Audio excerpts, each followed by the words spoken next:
What does it actually take to decollimate a telescope? In the last video, I showed you how to collimate a telescope like this. But today I wanted to do a test to see what it actually takes to decollimate, to get the mirrors out of alignment, doing various kind of abuse. First up, you can see here, if I just slightly bend this, you can see there's the laser pointer. And if I just leave it, it's pretty much hitting the center of that. So we are right now in pretty good collimation. Okay, the first test I want to do is just to simulate an entire night of observation. So we're just going to pretend to slew it to a target, let it track one way back and then return it back home and see if it does anything to the mirrors.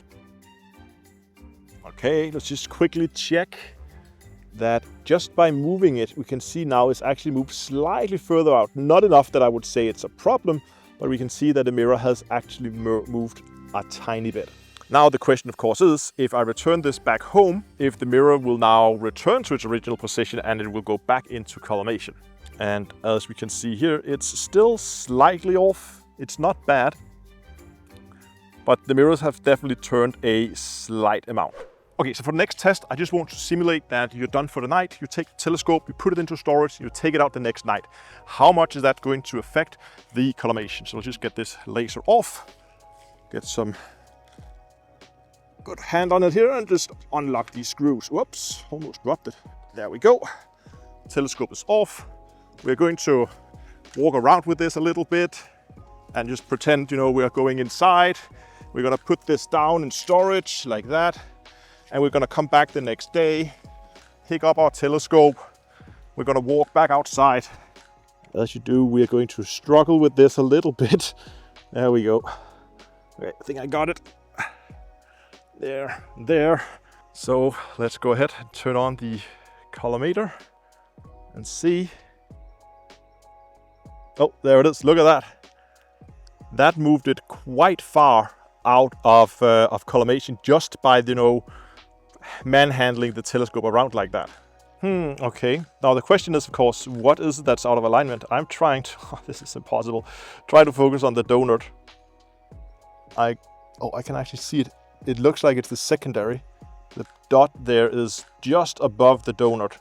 You can sometimes just catch a glimpse of it. It's so difficult to focus these kind of things. There, you can see it. I think the secondary basically moved doing our manhandling. So I'm just going to pull that dot back down. Okay, let's go and take a look at where we're at. We can see we are now a lot closer than we were before now that I aligned the secondary. That means the primary mirror has definitely moved as well.